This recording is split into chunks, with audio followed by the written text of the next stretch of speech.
Today I'm opening up about something really personal. My biggest regret as a professional soccer player. If you are a driven soccer player, please take note. Regret number 3, failing to network. Throughout my career, I've met thousands of people, and that's something that you take either friendships from, teammates or even coaching staff, you make really good relationships with everyone. And myself, with all of this, the regret is, you fail to network because, you think that soccer is always going to be there. But the reality is you just never know when you're going to need someone. The soccer world is just so small. One of my personal situations now is that I'm going through. I used to work with a mentor from Puebla, Mexico, and he now works in another state in Mexico, and I'm here in the United States working with him.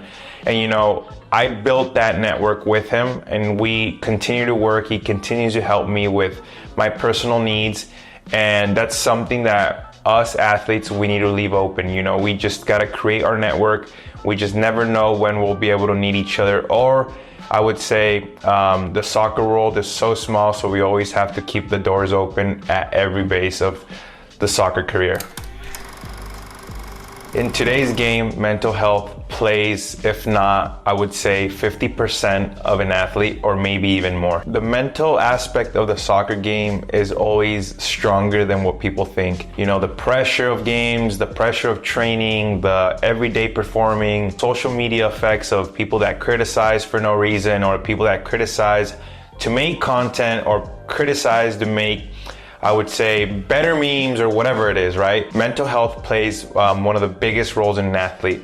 So with that being said, I didn't prepare enough for it, and that's something that a lot of athletes don't prepare in general. Finishing Pumas CONCACAF Champions League, I talked about it in previous video. The ball hit my hand, right? And, I was getting criticized all over social media. And yes, as athletes, like I said, we are humans and all that, but also that affected me mentally, right? And so with that being said, I got to Toluca, and my first 6 months in Toluca was just, I would say, the hardest 6 months of my career that I have gone through. I was too focused on what people thought about me, too focused on what social media thought about me, and I just didn't perform. Mess up every game, mess up every training session, and I wasn't just truly there. I was not being myself. I wasn't enjoying. So yes, this is one of the biggest regrets as a professional soccer player that I've had, is not prioritizing mental health. But with that being said, take this one serious. Please understand that, we're not here to please everyone, that you'll be able to make mistakes all of the times, but how do we bounce back? Ignoring my body signals. And guys, this one's actually one of the most important ones, and I'll tell you why. As a professional soccer player, sometimes you don't get the opportunity to start often. And so you're starting every game, you're being a starter of your team for your current situation, but then it gets to a point where you're about to get injured, or you feel tightness in a muscle, but you are too worried of losing your spot.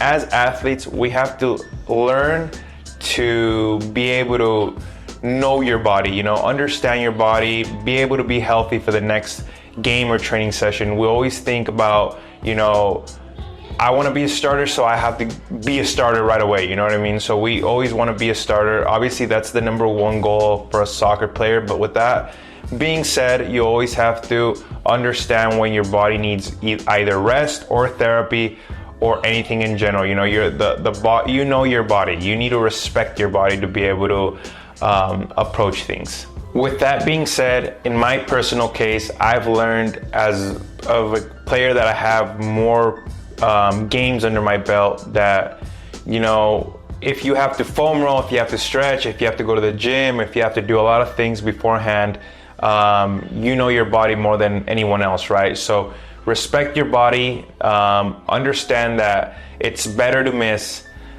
2 games than missing a month of an injury, right? So please respect your body, and this is one of the biggest regrets that I had early on in my career. Now that I'm a little older and I understand things, that I've gone through injuries and whatnot and experienced everything, now I can tell you that I finally learned a little bit more to be able to respect my body.